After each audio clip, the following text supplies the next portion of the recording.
One is recorded.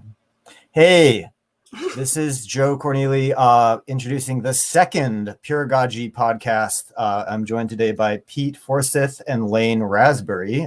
Here they are in the studio. There's Charlotte, our producer. Oh, she's going back into the sound booth. Okay, so we're here today. It was just flashed up to talk about Wikipedia in the age of misinformation. There it is. But before we even do that, I wanted to just have the guests basically introduce themselves. I'll briefly say I'm an editor of the Peeragogy Handbook, and I was invited to kind of kick off the second inaugural podcast. But these are the guys who have some messages for us today. So briefly, maybe keeping it to 1 minute each, could you introduce yourselves, maybe starting with Pete, please?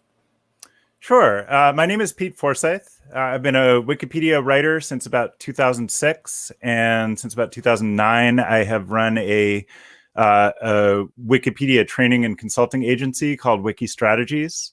I am interested in the thing that originally attracted my interest in Wikipedia and has sustained me throughout all of that is that it's such an accessible tool to be able to influence the way that people understand information, and especially to favor good information over misinformation. So I think that's something that really relates very closely to what Peeragogy is doing, and I really look forward to talking about it.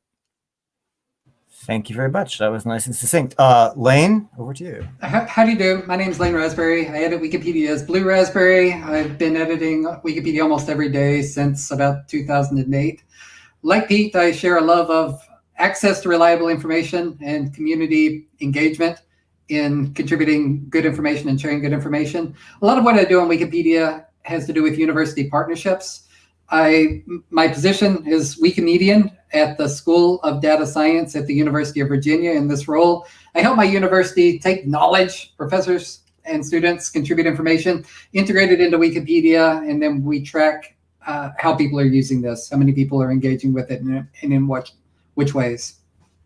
So there's obviously lots of things in there that we can unpack, but the one thing I would like to ask as a special case in this case is apparently you two know each other. So I thought I would ask the origin story of how do you know each other? Do you know each other from Wikipedia or someplace else? Wikipedia from multiple dimensions. So I was living in Seattle through the 2000s. Pete is still in the Pacific Northwest. There's a Wikipedia community in Seattle where I was. There was one in Portland. The Wikipedia communities talk to each other. And so I came to know Pete in that way. We've also collaborated on a lot of different projects, mostly about the reliability of sources, judging what kind of source material is best for Wikipedia to cite and share. And I think there's one piece, I think, like, to me, the most significant place where we really started to get to know each other was at the outset of the Consumer Reports engagement. So I developed an education program for the Wikimedia Foundation. And when I left that role, my first big project, going back to an independent agency, was for Consumer Reports, which wanted to work with, they had a project called Choosing Wisely around health information, and they wanted to be collaborating with many organizations that could reach a lot of people. But collaborating with Wikipedia is especially complex because it's not like there's a central organization that you can collaborate with. So our approach was they hired me to help them design what's known as a Wikipedian in residence position. And I helped them write a job description and recruit for it. And Lane was the one who they chose for that role, essentially to help their organization understand how Wikipedia could be aligned with their efforts to get reliable information about health to the public.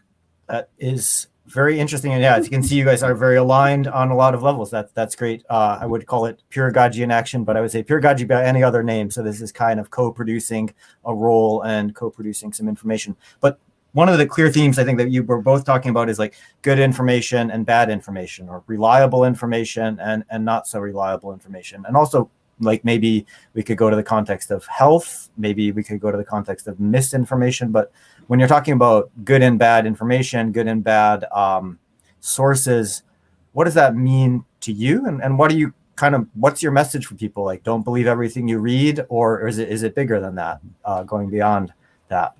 Well, I think don't believe everything you read is a very important core message of Wikipedia. Early on, I think one of the biggest questions around Wikipedia was, in like the 2000s, I remember every time Wikipedia was in the news, it was because there was a supposed scandal when when some university department had banned their students from citing Wikipedia. And it really, that really amused/irritated me, I guess, depending on my mood, because it's a news story that's not a news story, right? There's no one to take the other side of that. There's no one from Wikipedia who would say, well, yes, you should be citing Wikipedia as reliable information in a serious academic paper. So Wikipedia's entire model is different. It's about it's about generating knowledge with transparent practices, so that in order to build trust in a certain article or in a certain fact cited in an article, the reader has the ability to check the references that Wikipedia is built on, to check the edit history, to look at the talk page to see what was discussed, and make their own assessment of how much they want to rely on that specific piece of information. So I'm just it occurs to me that even published articles, which can be cited, sometimes are retracted as well. So when you're talking about reliability, does this kind of does the transparency itself help with that? Maybe it's a little bit similar to reproducibility in science, I guess. Like if I understand how you got to a conclusion, I can evaluate for myself whether I want to join you on that path. Wikipedia does have an editorial process, and it's decided by the community, and there is a lot of transparency into who does what and who publishes what.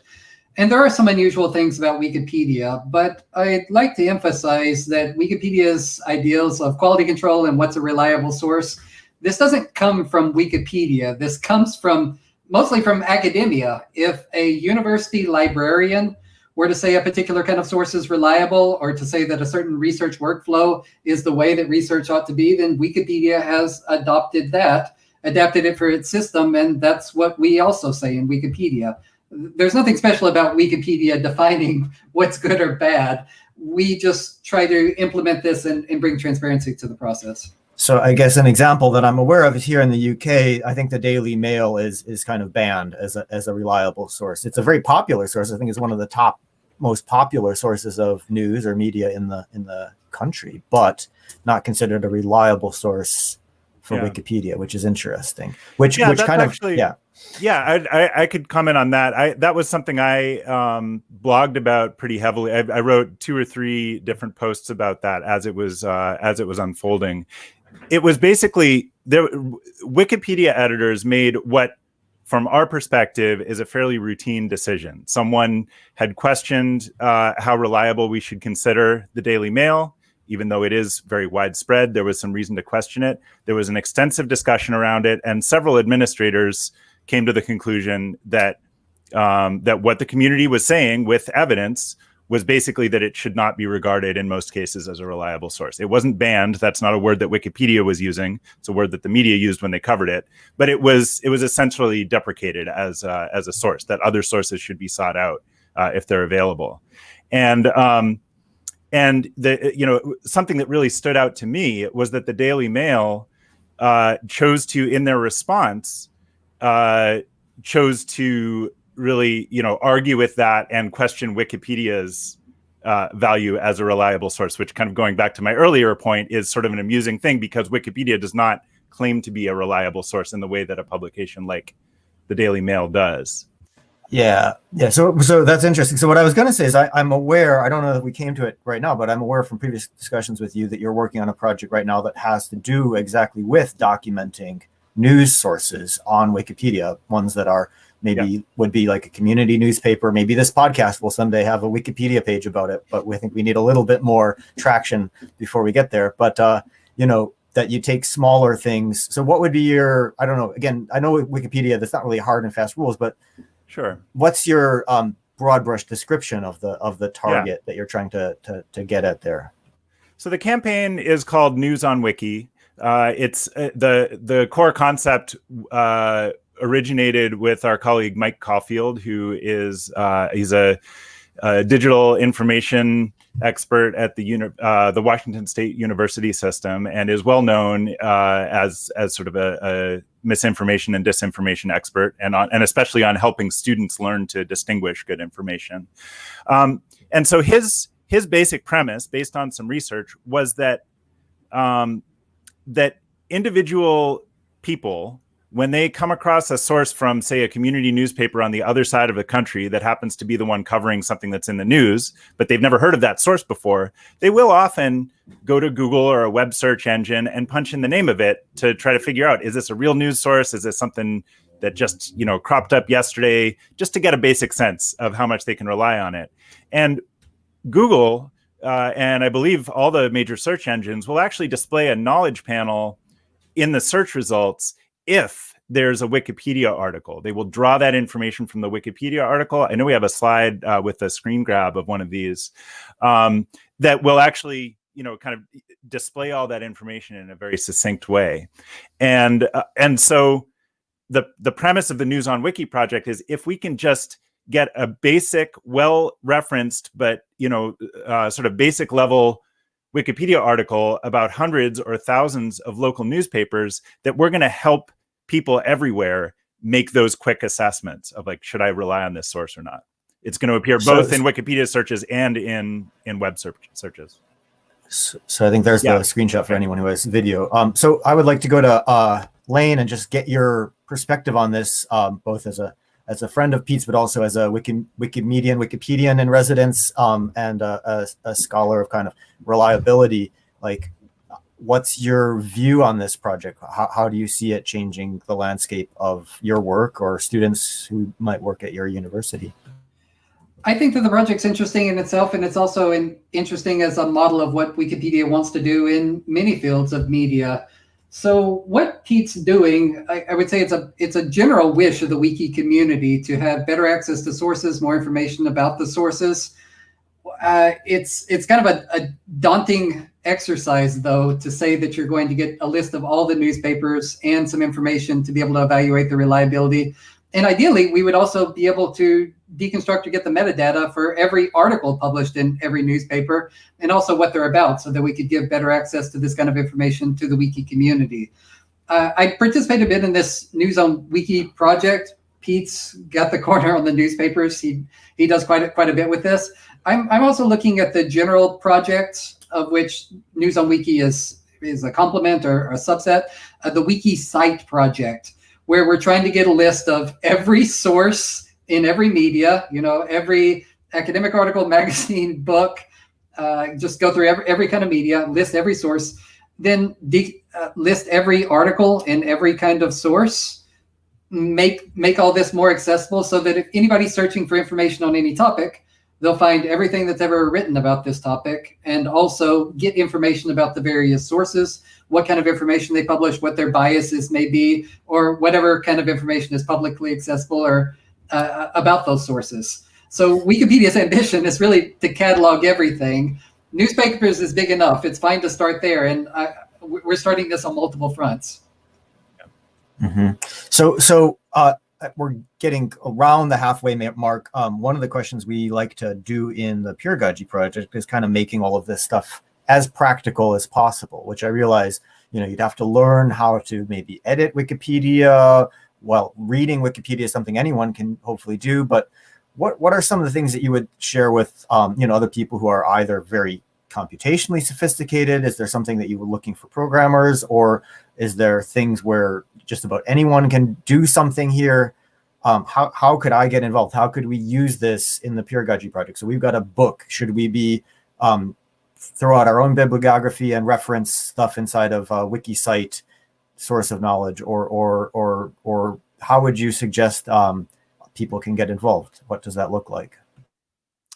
Well, I think one thing that I really like to encourage people to do that I think is a little bit more accessible than setting a goal of becoming a Wikipedia writer or a Wikipedia editor is just to expand your understanding of how to read Wikipedia a little bit more critically. So the two things that you can really learn a lot from just by clicking around and looking at the site without even making an account or anything is the view history tab on any article and also the talk tab on any article. So the view history tab will give you it's like a version history on, Microsoft Word or something like that. It'll give you one line for every edit in an article's history.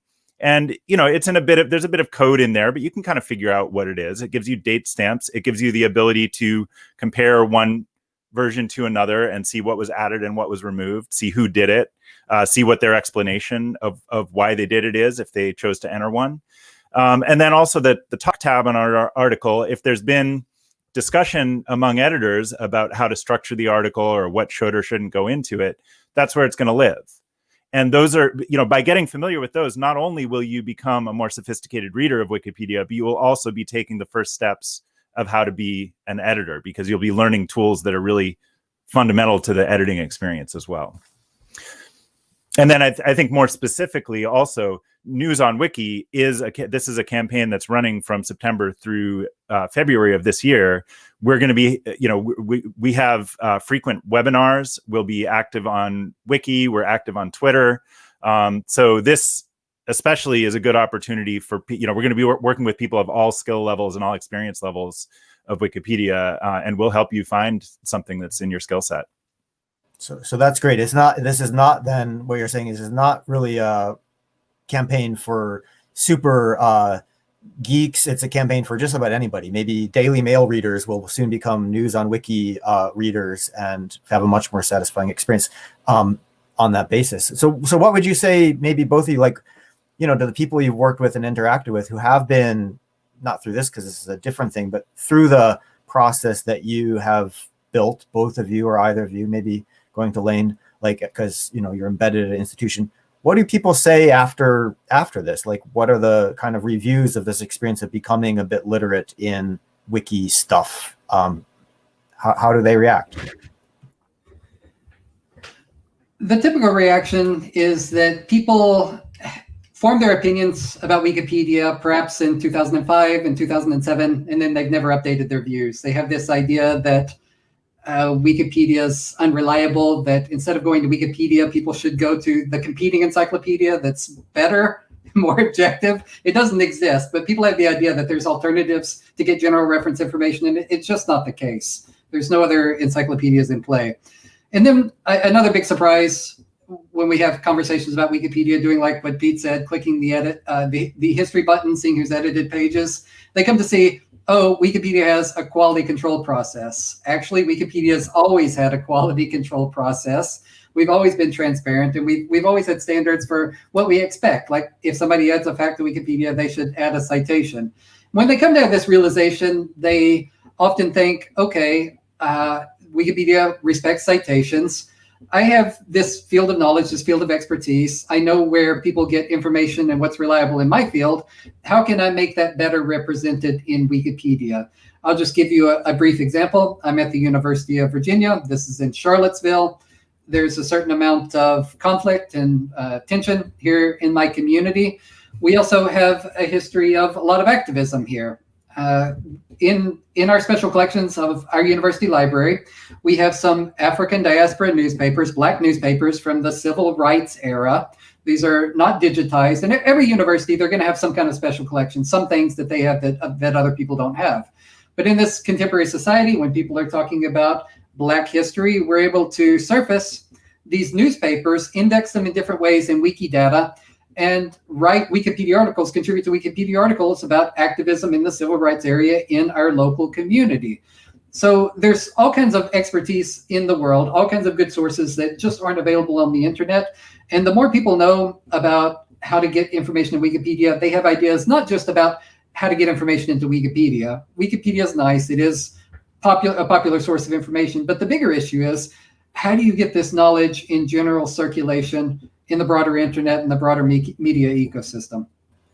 Yeah, that raises a topic which I will just tag possibly for future discussion, but the relationship between Wikipedia and the public domain, because in principle, anything that's in the public domain could show up on Wikisource, probably not in Wikipedia, but could then flow into the Wiki ecosystem. And that's a really interesting question, but I would like to go to another thing you were talking about and ask Pete about this. Well, if you want to talk on that, that's too, but I want to set up another question for you so you can answer it too in one go. One is like the contemporary political sphere, and I just saw a little glimpse of a slide that Charlotte Pierce was looking at, in terms of like using Wikipedia in the Philippines. So people will be using it from different political perspectives, right? And so that was my question, is just kind of like, how does Wikipedia sit inside of this political sphere? But you had another answer, so I don't want to cut you off on that one. But I think they actually kind of tie it together. I think it's sort of coming out of what Lane was just saying, and it also connects with what you're saying. I think early on, I was talking about the sort of circa 2007 criticism of Wikipedia that I think was a little silly, as far as whether or not we regard it as fundamentally reliable. But there is a line of criticism that's actually very important, and I think is something that people will often come into a training exercise like we do in the News on Wiki campaign or something like that with, which is that Wikipedia, and this is especially a good point with, there are three of us here who all have similar skin tone, probably similar age, right? Wikipedia is much more heavily edited by educated white males than any other demographic, and in many ways perpetuates a lot of the biases that we see in all of our information sources, and maybe introduces further aspects of that by the way that we interpret those sources. So I think in relation to that, that's a very legitimate concern about Wikipedia. It's something that's fairly well known out there in the world, but I think when people go through a training exercise, often their disposition towards that shifts a bit from merely outrage to outrage with a sense that there might be something I can do about it. That now that I know a little bit about it, I can work to counteract that. I can work to ensure that female authors' perspectives are informing Wikipedia articles, that Indigenous communities are better represented on Wikipedia, and things like that. Mm-hmm. So it's inherently empowering, because once you realize you can do something about it, that's actually true, right? Yeah. So I'm thinking what I might like to ask is returning now. I think we've really gotten to know both of you. I really appreciate that. Returning to this kind of short segment, we won't be closing on these, but if you have kind of takeaway thoughts, things that you would like to leave people with, as kind of like, this is the fortune cookie that I want to give to everyone who's listening. What would you say are some key takeaways from this conversation, as well as maybe things that we haven't gotten to talk about, like takeaways that you wish we talked about, or whatever, really? I guess we can go to Lane this time. That's great. There's a lot of ways to engage in Wikipedia. So the conventional way to engage in Wikipedia is by editing, experiencing it. I'm not going to recommend this to everybody. If it appeals to anybody, give it a try. Anyone really can edit Wikipedia, add a fact, add a citation to the article you like. Pete said that people should learn how to read Wikipedia. There's a lot of buttons on Wikipedia, a lot of analytics. I find this interesting. If anyone is able to talk with an actual Wikipedian and get a tour of Wikipedia, or just go through the online tutorials, I would say check it out.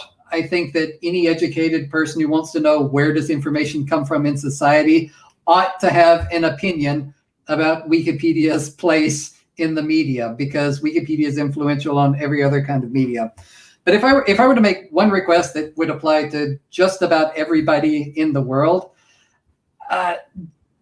this applies to Wikipedia. It also applies to media in general. But talk about the ethics and social issues related to publishing any kind of media, not just Wikipedia, but also newspapers and everything else. Some of this will apply to Wikipedia. Certainly, society is changing rapidly. This idea that anyone can fact check anyone else, that you can have a political leader in one country saying one thing, and then the actual citizens get the opportunity to publish online and reach an audience comparable in size to the national news outlets. Like, this is the society we live in now. And I don't think the world has really caught up to this. I think if more people knew that Wikipedia was serving this kind of role, then more people would be having discussions about Wikipedia and publishing essays about the meaning of all this. The wiki community alone can't think all this through.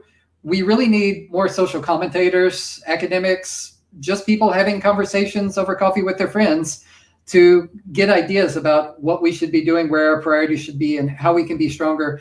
Don't worry about the technology, the info, the analysis, all this work. those things will get sorted out. What I'm not sure is going to get sorted out is the right ethical foundation for all of this. And that's where we really need help. Cool. Yeah, thank you. I guess we're contributing right now by the super wiki way of just having a conversation. It's very fast. And we're creating an artifact which will have a transcript, I think, and so forth, and we'll release it. If you guys are willing, we can release it under a suitable license that people could actually add it someplace. So that's great. Some winding down thoughts from you, Pete. We're not going to, after this, we're going to go for some Q&A and stuff. So we're not going to finish. But any other takeaways for people today?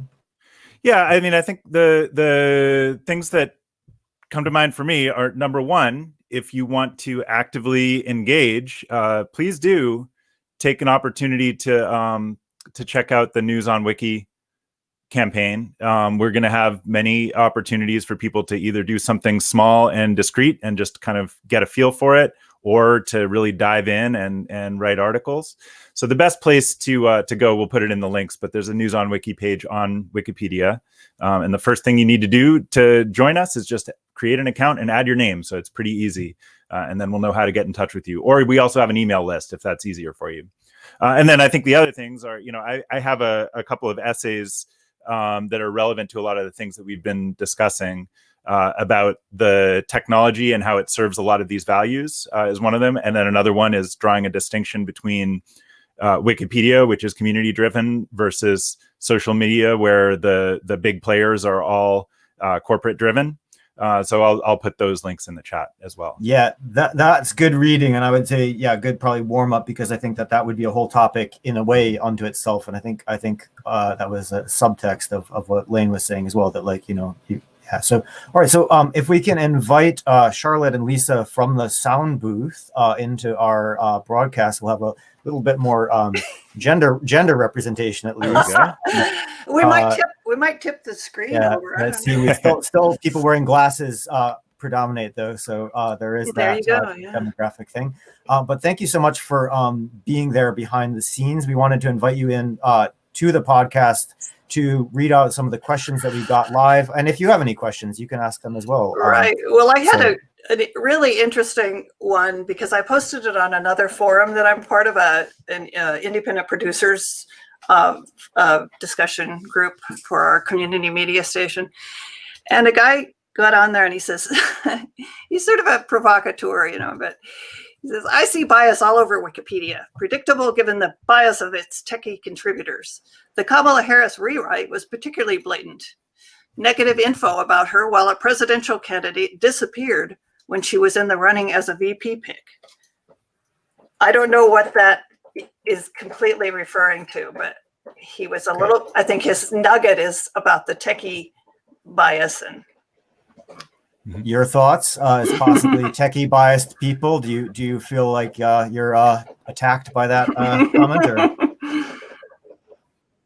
People can talk about the bias of Wikipedia. There's different ways to analyze it. Yeah, I'll just say that citizens of every country in the world have written in and complained that Wikipedia favors all the political parties in that country over every other political party.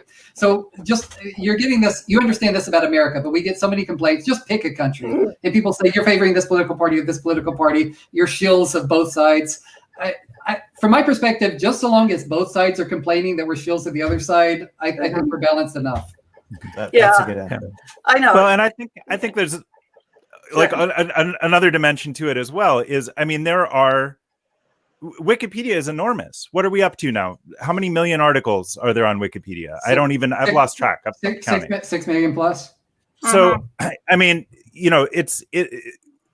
conversations about whether Wikipedia as a monolith is biased, to me, are completely uninteresting, because you're not talking about anything that you can actually wrap your hands around, right? So if you go to a Wikipedia article about a mathematical theory, you're going to have one experience. If you go to a Wikipedia article about Kamala Harris, you're going to have another experience. So I think the really crucial thing is that readers all over the world need to be, developing for 2020, developing those skills of determining what kind of information to trust. And I wouldn't say they should be learning that, Wikipedia is a site that I can trust. No, that's not the correct conclusion. The correct conclusion is, how can I make a determination of which parts of Wikipedia I can trust for what purpose? And they should be making that kind of determination about everything they encounter online or anywhere else, not just Wikipedia. But it's a little more complex with Wikipedia, but it's a little more transparent with Wikipedia as well in many ways. Yeah. So that's great. So we are now at 30 minutes. I think this has been going out live. So for anyone who only had 30 minutes on their time we're going to carry on. But this is going out on live TV someplace. So that's great. But we can carry on the discussion a bit longer. Lisa, did you have any thoughts you'd like to share with us about as someone listening to this chat? Just a kind of a thought, maybe question in there, but the idea that at least in the United States, there's a big issue with what people consider fact. A lot of people confuse fact with opinions, with a whole lot of other things.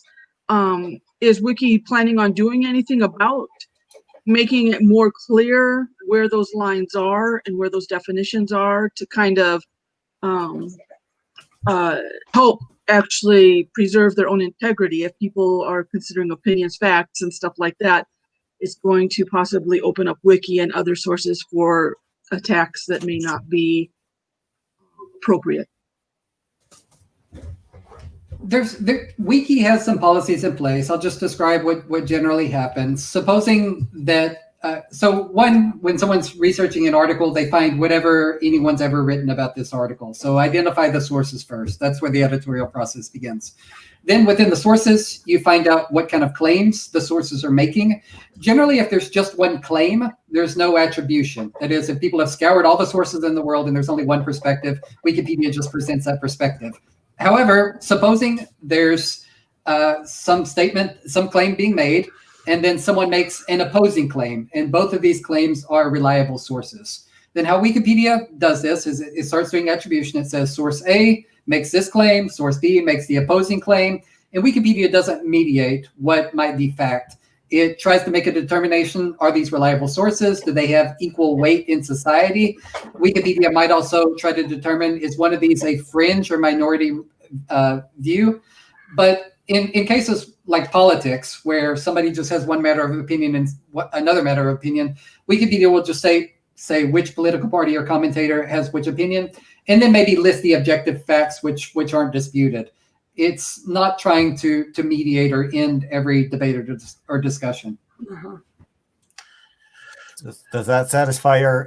Does that satisfy you? It's always good to have a bit of dialogue rather than just that's it. What do you feel like about that one? Does that satisfy the? Well, I think I'm. Oh yeah, go ahead. Okay. Well, No, go ahead. Well, I'm actually I'm seeing the next question pop up on the screen, and Okay, I'm excited to take that one on. So I'm happy with Lane's answer on that. Thanks to the people from Collective All right. Intelligence who tuned in. They're really doing. So, Lisa, last comments on this question about opinions before we go to the other one. Nope. No. Let's Okay. All right. It's all you. That's all you, Pete. Go ahead. Okay. All right. So I'm looking at a question from YouTube from Collective Intelligence that says, "Is Wikipedia fully decentralized? What % would you say?" And you know, this question of centralization, I think, is a really fascinating one, and there are many dimensions to it. The way in which Wikipedia is decentralized is in terms of its social structure, right? Most publications are centralized in the sense that they have an editorial board, they have a hierarchy that emanates out from that editorial board. As an individual reporter at a newspaper, the only way that you can publish something is with the consent of your editor, that sort of thing, right? That's the model that allows us to trust them, is that we know that it's not just one person's perspective. There's going to be a discussion and a careful decision that goes into that. Wikipedia is decentralized in that kind of structure because anyone can do anything on Wikipedia at any time. It might or might not stick because people are going to evaluate whether that change matches up with Wikipedia's principles. But again, anyone can evaluate your decision. It's really kind of a free-for-all that in the aggregate pushes us in the direction of the values that we share. Maybe more in some cases and less in other cases, but it tends in that direction. But there's an important way in which Wikipedia is fundamentally centralized, and that's sort of its strength, is that for every Wikipedia says, for this topic, we're going to have one article and we're going to come to agreement on it, right? Our article is going to, like, if there are people who disagree, you're not going to have your article about Kamala Harris and I'm going to have mine. No, we're going to have one article about Kamala Harris. And if we disagree, we've got to work through that and put it in the centralized place. Now, there is we haven't even talked about multiple languages. So the French language Kamala Harris article might be different. The Chinese language Kamala Harris, but I'll leave that aside. There is a kind of software, Ward Cunningham, who designed Wiki software and who I'm in pretty frequent contact with him. He remains a big fan of Wikipedia, but for the last 10 years, he's been working on a very different model of software, which he calls federated wiki. And the concept of federated wiki is that, if the five of us were working together, Charlotte would have her own site, Lane would have his own site, I would have my own site, Lisa and Joe would each have our own sites, and we would have an easy ability to pull things from the other person's site and edit them to suit our needs. But each one would be fundamentally from our own perspective, and it's, they're tied together in that way. I don't think you could really create something like Wikipedia through that model, because you're getting away from that centralization that is kind of the strength. Yeah. But it is an interesting model that I think we'll be seeing more of. So I think hopefully we can, come back to another conversation that's more like wikis. I think that maybe is one we discussed, wikis of all different kinds. So I think that's a nice note to kind of seed in as a little bit of an advertisement or continuity for one of these other ones. But for now, I think having done 36 minutes out of 30, we should really give people a break. We're not going to close off the camera, though. I think, but yeah, this is kind of the end of the formal thing. So thank you to everyone who was listening. Those who want to stay for the after party, we're going to do, if Charlotte could pull it up, I think we can do it by verbally rather than writing anything. And then we get it off the transcript later. So yes, we'll be. Thanks to Charles Blass of Kiko Lab. We have a wonderful transcription service. Yeah. But thanks everyone for joining. And Charlotte, Lisa, thank you again for doing the production. So for those who can hang out and tolerate these kinds of there's like a kind of questionnaire, but we do this all the time for fun. So it seems a bit silly at first probably, but this is like a review of what we did. So this is the second one. We're having to learn from this. Hopefully it's something that's actually kind of fun to do as well. So what was the intention? What did we expect to learn or make together? And as the moderator, I'm going to basically mostly just read these questions. Hopefully someone else will feel free to jump in. So read it again. What was the intention? What did we expect to learn or make together? Charlotte and Pete and Lane had the most input into that. So hopefully we'll hear from you all. I think a focused sort of outreach to people who to me, the interest in this topic was the toxic soup of misinformation and disinformation out there that people have no capability of. It's very little, it's incoming all the time. And especially now, I think this topic is really critical. This will refocus my attention on Wikipedia, and I think you've inspired me to get involved, and do some editing and noodling around again on it. So there's a couple of different answers there, but.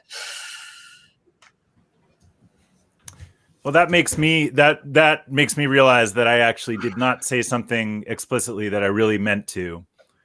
Which was the notion that Wikipedia's entire purpose is to evaluate, essentially to evaluate the quality of information, to evaluate the sources that we're looking at and present the ones that we think are good. And that's something that really sets it apart from the other, broadly produced websites, social media, and things like that. So I regret that I didn't actually get that in there explicitly. I think it was a subtext of a lot of what we talked about, but it would have been nice to kind of have that headline. Yeah, exactly. Yeah. I think it's in there as a footline. Yeah. Not the headline. That's in there. So what is happening? What and how are we learning? Clearly, it's a dialogue. Obviously, some people have participated a bit more than others, but maybe actually I'd love to get a comment from Lisa as kind of a representative of the UN, if it'd be okay to kind of like come in and tell us how does it seem that we're learning? What is happening from your perspective in this conversation? Because this is new for us in the Peeragogy project to do these kinds of podcasts. How does it seem to you? How does it seem? I think the learning is occurring on several different levels. First of all, this is new to us. So we're all learning the process. how to work together, how all of this kind of comes together. But and that's one level, putting it out to the different social media networks. But then, of course, there's the obvious exchange of information about Wiki, which is critically important too, as Charlotte mentioned, and for the reasons Charlotte mentioned. And so it provides a lot of good information not only to us, but to a larger audience about the tools that are available, the importance of accuracy of information. So many people have just kind of, I think, tossed up their hands like, what can we do? You know, it's all BS and I can't figure anything out. And Wiki could, in fact, be a tool to help sort through some of that. And using some of the techniques you've come up with on that platform could be used elsewhere too. So I think it's a really good sort of event for a number of reasons. Thank you. I feel really good about that. So I think that this message that Wiki is quite inherently an empowering thing. This conversation is empowering because it's bringing that spirit to people. I think what Lisa said about you could do that in other places and think about that is good. Charlotte, can we have those slides back? Because I do not have this thing memorized. Where'd they go? Add to stream. There they are. There we go. Yeah, thank you. So what are some different perspectives on what's happening? So I guess, we have the kind of informed people, the guests, Lane. I mean, this is like we're meant to have different perspectives. So is there anything you two disagree about what just happened? Is there anything that we have different perspectives on what happened? Like, what are some of the differences that have surfaced here? Like maybe between Peeragogy and Wikipedia, or between News on Wiki and Wikipedia. What are some of the different perspectives in the spirit maybe of neutral point of view? Like, can we surface some different opinions that we might have today? Can anyone think of any? Go for it. This is going to take a little bit of a curve here, so kind of to set you up. I don't want to throw us off the rails, but I think one of the things that we didn't talk about that I think is critically important, particularly now, is the idea that Wiki is harnessing and demonstrates the power of collective action in a way that other companies like Encarta and Wiki started at about the same time. Other companies, regardless of how well financed, couldn't keep up with Wiki because of that power of collective action. And I think that that's kind of a side thing, but it speaks to the power of peeragogy. But Wiki, to me, is an incredible example of the power of that. And I always keep that in the back of my mind. It's one of the things that I love about Wiki too. I like to describe Wikipedia, often if I'm giving a talk, as the single biggest collaborative project in human history. And if somebody has an idea of something else that could compete, I'd love to hear it. I don't have to be right about that, but I can't think of anything else. I think that would be really well worth. I think that would be a great topic that I don't think that we've specifically outlined as a possible topic for a future podcast, but I think that would be a great one. Yeah. Other perspectives, Lane? Yeah, coming off mute. That's good. Yeah, we've always imagined that Wikipedia at some point is going to be complete. So there's a goal of general reference information. I don't mean complete in terms of contemporary news, but there's certain concepts that you can go through the literature, get all the information about it, and come up with some kind of summary, and people can come to consensus. This is enough for an encyclopedia article. And we're making some progress in English, but I guess an incompleteness about this is we're not getting perspectives from other languages and cultures, other language communities in this. And there's a lot of disparity in the development of Wikipedia. This isn't intentional. Wikipedia does a certain amount of fundraising. It disperses funding globally and internationally, trying to get representation from every cultural and national community that we can possibly get. But no doubt, Wikipedia is heavy on the English language contributions and light really on everything else. This is highly problematic in the wiki community. We don't want this, and sometimes it's confusing and difficult to interpret. Why is it that underrepresented groups stay underrepresented? How do we get greater participation? We do our best. More important than the reliability of information, like a fundamental value in Wikipedia is civility to everyone. We don't tolerate any kind of insults, whereas some kind of negative behavior gets tolerance on other websites. We say fundamentally in Wikipedia, everyone has to be nice to everyone else.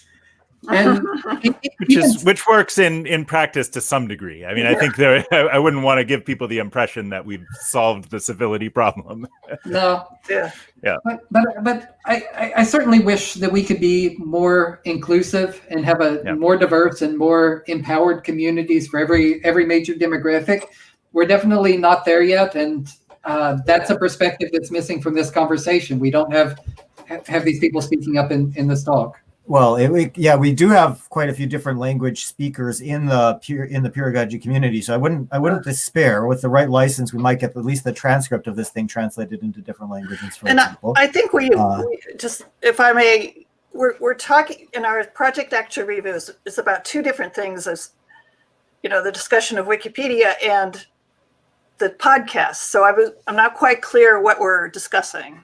I think there's different perspectives on what's happening. It can be different perspectives on different aspects of things. Okay. I would say what's happening is that's cool. Like, we're in a part of a evolving context. I saw a little note pop up on the screen saying, climate change is really important. So like, that's something that's happening. So I think that, like, we shouldn't rule out something just because we didn't talk about it. No, yet. And I was just pointing out because one of the reasons we did this podcast or created the podcast and launched it was because we'd like to sort of do more outreach and get to more people and make things clear and simple and accessible to people. So I think that's one of our intentions. And it's on this, what did we learn or change? First of all, I think I feel we hit it quite well, maybe not quite out of the park, but we got on base with the clarity and the doing it well. So nice job, everyone. I think this is a much clearer representation of Peeragogy than a bunch of talking about what is Peeragogy, is like co-producing something and showing how we do it. Another thing that I wanted to say really clearly that I learned was Lane's story about the local newspapers from archives and the process. And I would have to re-listen. We've covered a lot of information. I will definitely re-listen to this, and I enjoyed it. But I would say maybe I learned about that example, but it might be nice to have almost like a Wikipedia journal or something that documented some of these amazing success stories. I don't know if that exists, but it would be nice if it did. The signpost is probably the closest thing to that, I would say. Which is like Wikipedia's newspaper for for its users. Yeah. Lane and I think have both served as editors. Every Wikipedia article has a story. If you can contact the author or contributor to any Wikipedia article, and they will tell you at length what they think about it. You got 6 million stories in English, and then a story for every other language. So those are some things I learned. I feel as the host, I was sort of standing in for the audience. So I'm guessing as the audience that they learned a lot. They probably feel like, wow, they covered a lot of information. But I think let's go on to number 5. If anyone wants to come back to 4. Last question. What else should we change going forward? So seriously, this is open for criticism or open for improvement. Please, if you got things, do speak up about that, because then we can learn from them. This whole experience is crazy. So we in the Wiki community, we've been talking with other Wikipedians for so long. We've wanted to connect with other communities, and these circumstances are unfortunate that everyone's turning to video chat for everything. But there's some positives that come out of it. We get to meet each other. There's communities talking to each other in ways that have never happened before. You don't have to wait to be at the same conference to have these. No, we can do it as much as we have time for, and I think. It really cuts to the chase on things that people have been curious about, hopefully. Yeah. Thank you for the enthusiasm. Yeah, I think so more like this, really, more conversations like this, maybe bridging between different communities. So Charlotte, thank you for setting up the podcast. I mean, clearly there were 3 people in the main session, 5 people in the other one. I think that formula works pretty well. If it was 10 now, it would be much less of a conversation, but I think we're all able to. I know there was some confusion about the slides and the graphics and, what the purpose of them was and stuff. And I think, just a lot more planning going forward and onboarding of people, and because it causes sort of tension and stress when people are hurrying too much. And yeah, but I think we learned a lot, and I thank you for everyone for bearing with that. I think that it's going to get better. And Lisa, thank you so much for coming. I really feel great about having you here, because I think, the podcast has been something Charlotte has been pouring a lot of love into before we even went live with the first one. And this is kind of the first real one, because the other one was just a warm up. So Charlotte's got all the beds dug up. I think it's fantastic. And if I had only one comment as far as preparation too, you might want to boil it down to what are the three points we want to cover. Yeah. What are three things or one, and key elements within that one big thing we're gonna talk about, but just narrow it down to 3 points or something like that are really clear for everybody. Yes. And then kind of launch from there. So we had the best of intentions to do that. It was just right.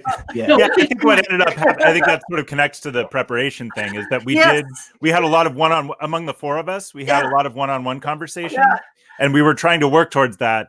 But I don't think, without the lead time, or without observing the deadlines, maybe in my case, I think was a big part of it. We didn't really have the time to kind of come to a clear, solid consensus on what that was. But I think you're absolutely right. That will make for a more coherent. Yeah, and I'm sensitive to dragging people onto rehearsals and things like that. It helps, but it also kind of wears them out. So it also could have been. Oops, I'm so sorry. I was just going to say, it might also have helped too. There's so much to this that interlinks and connects with Peeragogy that part of the issue might have been, just saying, hey, you know what, maybe we have a podcast series. So if somebody had an idea, you go, okay, that seems to fit more in this topic. So we could cover it on this one or something like that if it needed to be a series too, because there is so much here. I mean, when it comes to Wiki and right. We are planning more episodes on Wikipedia because it's just such a rich topic. But why don't we wrap it up here? Because I think we're coming up to an hour. So I think that's another thing learning or changing is it would have been impossible to cover all of this stuff in half an hour. Clearly, this is why we're at 50 minutes now. Yeah, I'm a big advocate of but I think I like the format of going for a 30-minute broadcast and a 20-minute after party. So I think that people can then choose their scalable thing, but I don't think we need 3 hours to anyone who's still listening with the thank you so much to all the people who checked in, collective intelligence and Keeper Lab. Those people have been we've been working very closely with them and sharing a lot of they'll be on hopefully next time, I think. Early learning, and they have some real interesting projects. But I think it would be great to carry on the conversation with you two, both asynchronously. We have a mailing list. Hopefully, I suspect this will be much discussed on the mailing list because it's quite exciting. So, all right. Well, let's call it a wrap. I have got to go to bed, but yes, we're spanning at least geographical diversity all the way from London to LA today. So I am going to end the broadcast. So we'll do our little Saturday Night Live. Like